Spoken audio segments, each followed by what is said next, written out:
Assalamu alaikum wa rahmatullahi wa barakatuh, and welcome to the Black and White podcast with me, your host Ajmal Masroor. And today I have the independent candidate Ajmal Masroor standing for Bethnal Green and Stepney. Now, we're delighted to have you with us. Assalamu alaikum wa rahmatullahi wa barakatuh. Wa alaikum assalam wa rahmatullahi wa barakatuh. It's an honor and a pleasure to be here at your service, I think. Thank you for coming. Now, I want to get straight into it. You are standing as an independent candidate for Bethnal Green and Stepney. This is not your first time standing. No. Right? You've lost twice before. Correct. Okay, so we've established that you've got a history of losing. So why have you come again?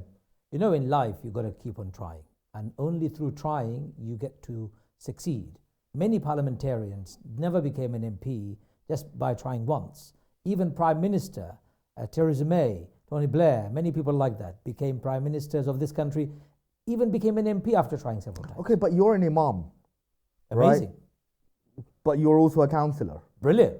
You're an imam, you're a councillor, you're a charity fundraiser, and now how does that coincide with you being a representative of the people? My core value is to be at service of people. And if you think about it, I'm an imam, but I don't get paid for it. I've been volunteering as an imam for 35 years. My day job has been working as a community organizer throughout my life, and then I became a broadcaster. And these are all servicing people and people's needs, standing with them. As a community organizer, youth worker, I do relationship counseling because I trained to be one. I love helping people, looking at their inner issues, their troubles in life and focus, etc.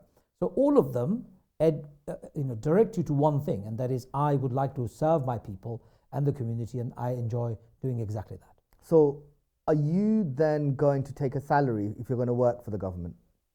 Who doesn't? I'll have to stop everything else. But then this is the government that is supporting Israel. It's my taxpayers' money, your money, my parents' money, everyone else who pays. Government doesn't have money of its own. What this government has done is they have taken our money and used it and abused it in the wrong places. We need MPs who can stand there, take this government to task and say, no, you can't do that. Not in our name can you perpetrate genocide or support or even supply weapons to dictators and despots or illegitimate regimes, including Israel, right? So we want to be there, but it's our taxpayers' money. Salary comes from our taxes. Why have you stepped so late into the game? Late into the game for this election? Yeah. Well, it's not late because the community were consulting. I did not declare myself as a candidate. I waited for the community coalition to come together. They were all counting the election to be in November. It's interesting, Rishi Sunak and the Labour Party, they had a pact, and that is they wanted to stop any independent candidate or anyone who was pro-Palestinian from succeeding. So they decided, let's call for an early election. If we do, we'll catch them by surprise. They will not be ready. Would you rather have 100 pro-Palestinian MPs in November, or would you rather lose now and give the power over to the Labour Party? Well, Rishi Sunak said, you know what, you can have it, and I'll stop the pro-Palestinian MPs from getting in. So the community coalition in Tower Hamlets decided that they would go through the process and they had to expedite it. And that's how I was declared as a candidate. So a lot of people are now saying that the independent candidates are jumping on the Palestine bandwagon because it has emotional sentiment from the Muslim community and there's a lot of opportunists out there. How would you respond? It won't be the case for me because I've stood before. It's not that I have just jumped on a bandwagon because there is an issue. I have been working very hard all my life to serve my community with or without a title. I don't have to be an MP to serve them. Now, the cause today, the moral cause of our time, is Palestine, of course. It's a litmus test to see where our parliamentarians or prospective parliamentarians stand. If we can't trust them with making the right judgment, and that is calling a genocide, can we trust them with the NHS? Can we trust them with the education? And I said, you know what, we need an independent voice because traditional parties have stifled our progress, muzzled our mouth, and we have seen many prospective parliamentary candidates have been sacked from their position because they supported Palestine. These are very, very strong words and they're very emotive words. What I really want to know is that what exactly have you got in terms of policies? Let's say, for example, are you doing anything for a lot of the women in Bethnal Green and Stepney that are worried about their children going to school or getting into good school? What are you doing for that? So for example, recently when Michaela's school won the case against banning the prayer, I was one of the only Muslim leaders in this country who constantly spoke and challenged and continuously debated with the mainstream media saying, no, this is wrong. So if Tower Hamlets is an example All the academies are managed by Department of Education. They are not managed by the local authority. An MP's right would be, and it would be the MP's responsibility to lobby on behalf of local people. So if there was a local school, an academy that was to ban prayer, I'd be the one who'd be lobbying, I'd be the one who'd be representing, I'd be the one who'd be seeking a meeting with the education department. So as an MP, I would do that, and I have a track record of doing that. Not just in education, lobbying people's rights for how. There is overcrowded condition. I will work with the local mayor to lobby central government to increase our housing stock. We're talking about youth crime. We're talking about unemployment. What's your plans for youth crime? All of these have to be, you have to work in partnership with the local authority. Remember, Tower Hamlets is very unique. They have an elected independent mayor, and he's a very good one, has successfully delivered amazing services for local people. Is he endorsing you?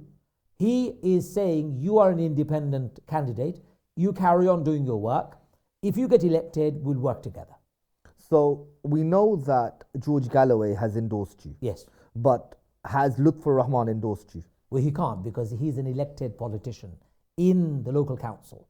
As a local officer, local elected mayor, he can't be endorsing anybody. If he did, he would be in trouble. Do you think you have his support? I believe I have the support of the widest possible community of organizations and people, leaders, mosques, organizations, schools, stakeholders. And many of the locals are saying we are sick and tired of traditional parties, Labour Party especially, taking us for a ride. These guys have allowed and stayed silent, the local MP, when the genocide was perpetrated. And the leader of Labour Party said, Israel has the right to starve Palestinians to death. What's your relationship like with Roshanara Ali? I have no relationship, except when she won last time. I was, of course, contesting against her. I did offer my services, said, Roshanara, if you need anything that is to access the people, to improve your services, or do things in an authentic way, call me up or ask me. I've never received a phone call. I know she is a Labour candidate. Mm-hmm. I know she has been a Labour MP. We're talking about Labour Party's leader, Keir Starmer, and the current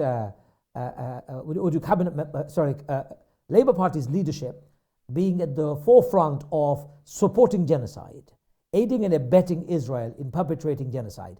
And this election is about showing that these MPs have lost their moral compass. Roshanara Ali has said that she's always stood for Palestine. That's a lie.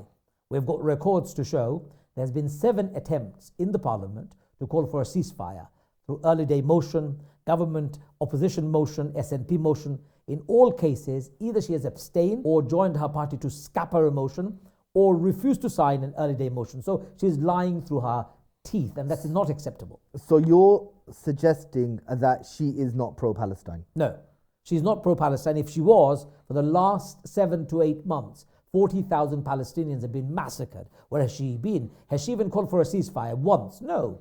Has she even called for an arms embargo? Once? No. Did she condemn her leader for supporting Israel's genocide? No. She is a constituent MP for a constituency of 60% Muslims, and more than 70% of the constituents support Palestinian people's right to freedom and right to dignity and honor. Some people might argue that what you're trying to do is take away the rights of a female Muslim MP and trying to make it a male-dominated race. I'm very sad that you would even ask me that question. Parliamentary election has nothing to do with a male or a female. It's to do with a person's competencies. A male or a female could equally be and are always on the challenge, competing with one another. And people don't vote because it's a male or a female. They vote because of the track record that person has, what they're delivering, what they're promising, and what profile they've established. So let's not go down in the game of male or female gender games. I'm not into that. I'm into equality. I'm into competition. I'm into competencies. I'm into people with credibility. And this time, local people will decide based on who they believe will be an authentic MP who would have a loud, clear voice in the parliament and who would stand for moral issues consciously. What are you doing to represent the unrepresented women of Bethnal Green and Stepney, who, having a female MP, many women might feel comfortable that they've got a female Muslim MP, they might feel comfortable to speak to her. What are you doing to close the gender gap?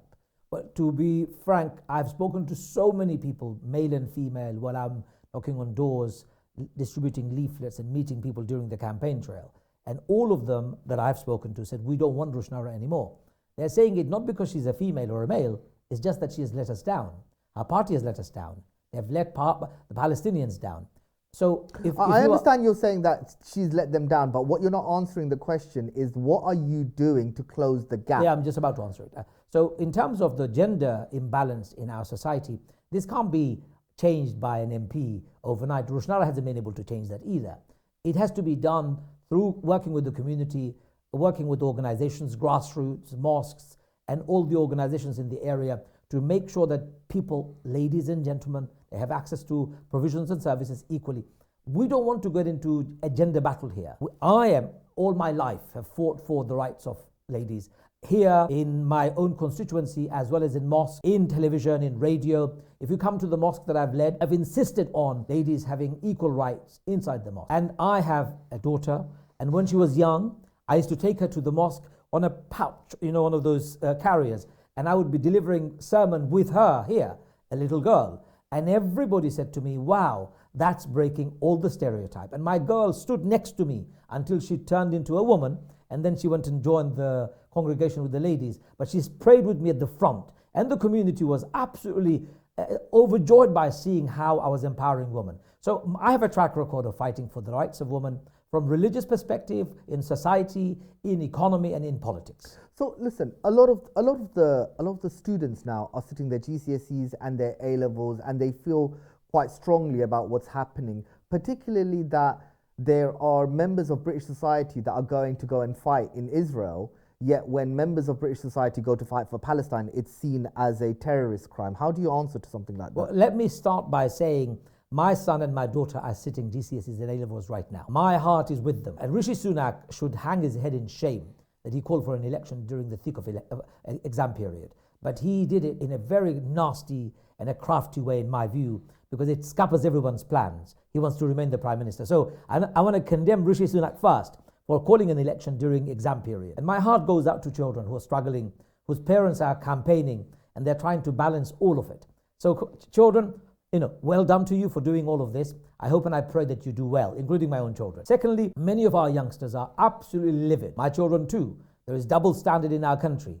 We talk for and call for democracy. We call for freedom. We call for rule of law for all countries in the world. But when it comes to Israel, our government, American government, European government, not only turn a blind eye, but they supply weapons of mass destruction to these countries, or this country, Israel.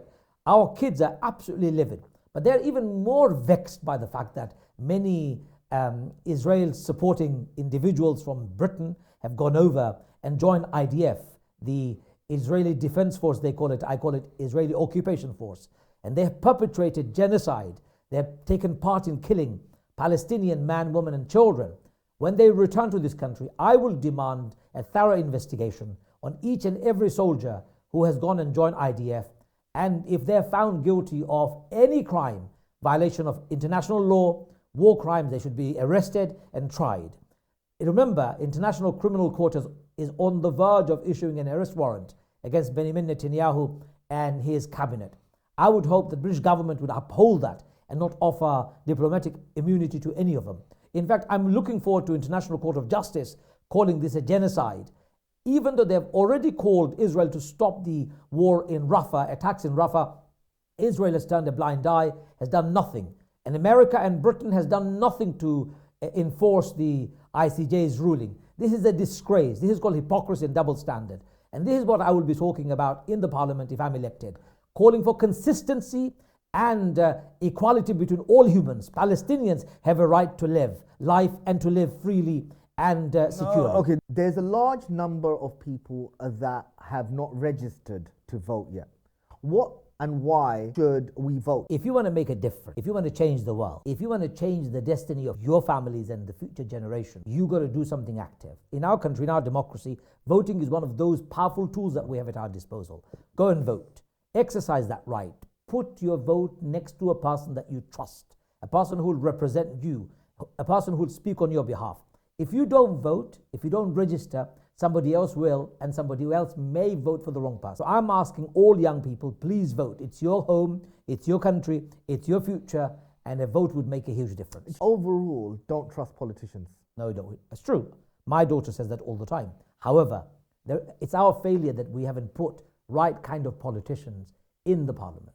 We've always gone for the traditional party politics. We've always supported Labour Party or one of those parties.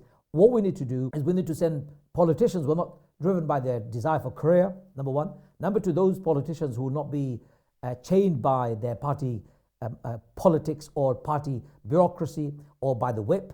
And number three, we need to have MPs who would speak with their conscience, who would understand the needs of their constituents, and who would think twice before they vote or speak against an issue, especially if it goes against the interest of their constituents. A lot of people might say Muslims going into politics because this country doesn't really have space to hear their voice.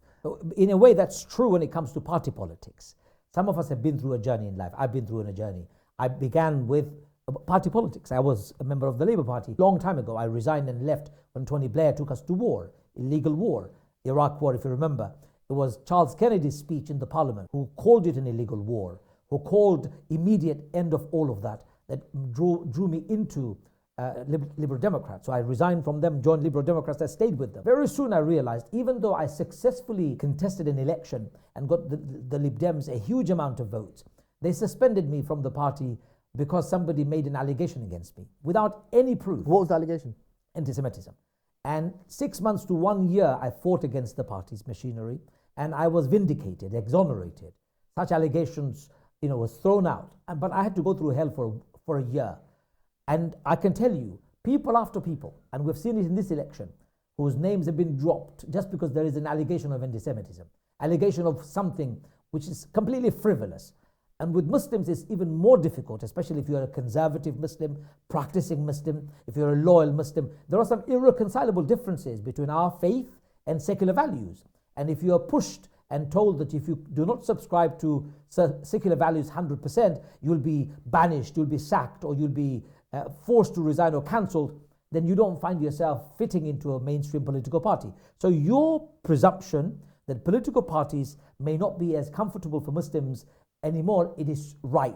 And I've seen that in experience and in my own experience. So I'm suggesting we need to send independent people. But the suggestion that we should not participate actually is not a good one, because that's self-defeating. Government is going to decide on your education policy. Government is going to decide on your taxation policy. Government is going to decide on your foreign policy. Government is going to decide on whether we can open a mosque or not. Don't you think we should be party to a parliament in which we can voice our concerns, lobby the right people, make sure our voices, our opinions are heard by right people? Only through such endeavors will we make a difference. Resigning from this process is not a good way. All right, thank you very much. For those of you watching, you've seen the first half of me and Brother Ajmal Masroor. Join us after the break for the second half. Assalamu alaikum wa rahmatullahi wa barakatuh.